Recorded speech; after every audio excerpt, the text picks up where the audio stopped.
देखिए दर्शकों, आज हम जो समझने वाले हैं वह यह समझने वाले हैं कि किस प्रकार से किसी नक्शे का क्षेत्रफल अर्थात उसका एरिया निकाला जाता है।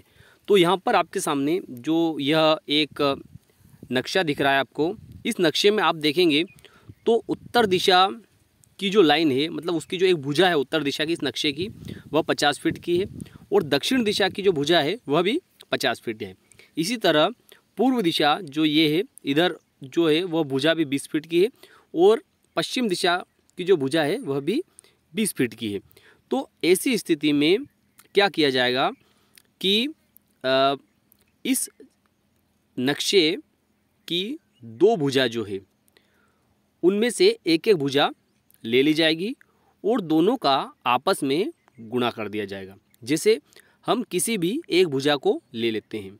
देखिए दर्शकों, आगे मैं इतने कठिन नक्शे को भी बताऊंगा कि जिसकी एक भी भुजा आपस में एक दूसरे से नहीं मिलेगी और उसका भी क्षेत्रफल मैं आपको आसानी से निकाल कर बता दूंगा। तो आपको समझ में आ जाएगा कि कितना भी कठिन नक्शा अगर बना हुआ है तो उसकी का भी क्षेत्रफल आप आसानी से निकाल सकते हैं। अब इस जो नक्शे में है हमें क्या करना है कि यहाँ पर दो भुजा में से, जैसे दो भुजा जो है 20-20 फीट की है और दो 50-50 फीट की है, तो इनमें से हम क्या करेंगे कि एक एक भुजा दोनों तरफ से हम ले लेंगे।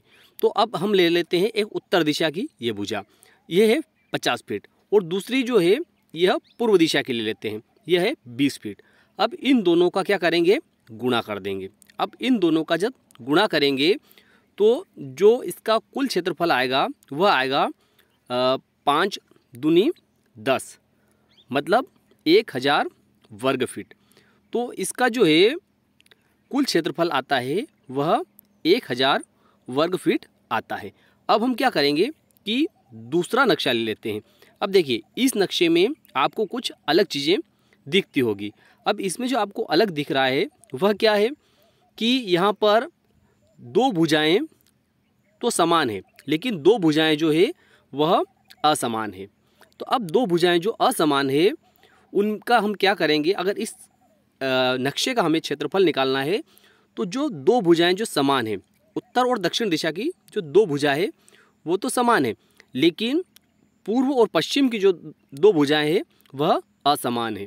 असमान से मतलब जैसे पूर्व दिशा जो है उसकी जो भुजा है वह है 14 फीट और पश्चिम दिशा की जो भुजा है वह है 20 फीट। तो ऐसी स्थिति में हम इसका क्षेत्रफल कैसे निकालेंगे? तो देखिए, हम अब इस ऐसी स्थिति में हम क्या करेंगे कि जो समान भुजा है उसमें से एक भुजा को हम ले लेते हैं।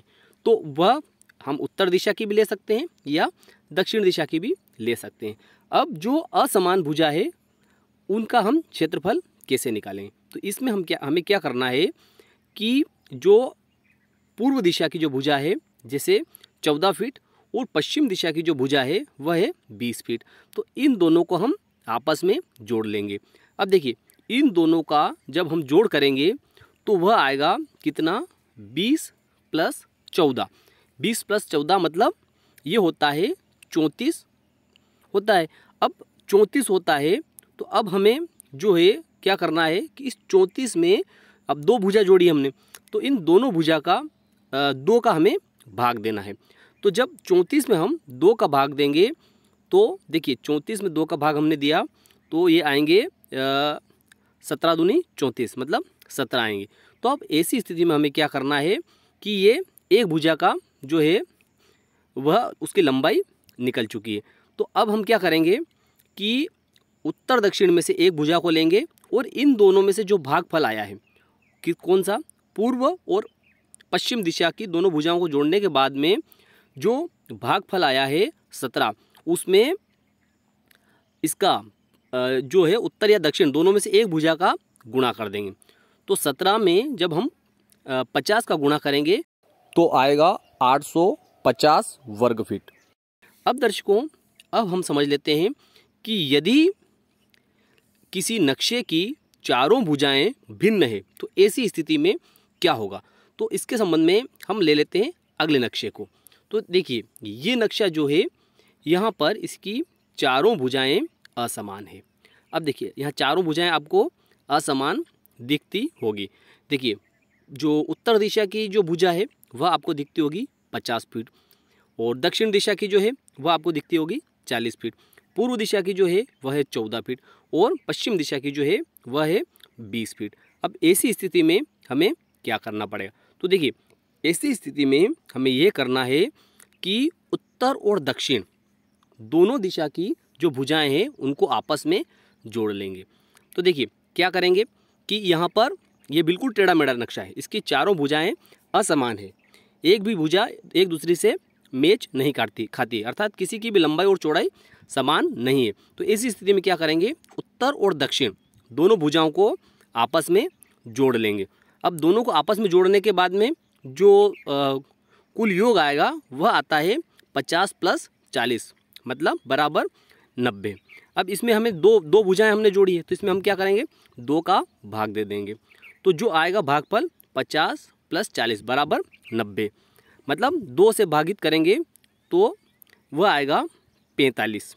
ठीक है, अब ये जो है एक भुजा हमें ज्ञात हो चुकी है। अब हमें क्या करना है, दूसरी भुजा हमें ज्ञात करनी है। तो इसके लिए हम क्या करेंगे कि पूर्व की जो भुजा है 14 फीट और पश्चिम की जो भुजा है 20 फीट, उन दोनों को आपस में जोड़ देंगे, तो कुल योग आएगा 34 फीट। तो अब क्या करेंगे, 34 में अब 2 भुजा जोड़ी है हमने, तो फिर वापस से हम 2 का भाग दे देंगे। अब 2 का भाग देने के बाद में जो भागफल आता है वह आता है हमारे सामने 34 में जब हम 2 का भाग देंगे तो भागफल आएगा 17, और पहले 50 और 40 को जब जोड़ा था और 2 से भाग दिया था तो भागफल आया था हमारे सामने 45। तो 45 में अब हम क्या करते हैं, इसका 17 का गुणा कर, हमने 40 और 50 दोनों को जोड़ने के बाद में जो योग आया वह आया 90, और 90 में हमने जब 2 से भाग दिया तो भागफल आया 45। तो जो 45 आया उसमें हम जो ये 17 प्राप्त हुआ हमें भागफल, इससे हम गुणा कर देते हैं, तो जो योग आएगा वह आएगा 765 वर्ग फीट। तो इस प्रकार से यह जो सबसे टेढ़ा मेढ़ा नक्शा था, इसका कुल योगफल जो आया है, अर्थात जो कुल क्षेत्रफल आया है वह 765 वर्ग फीट आया है।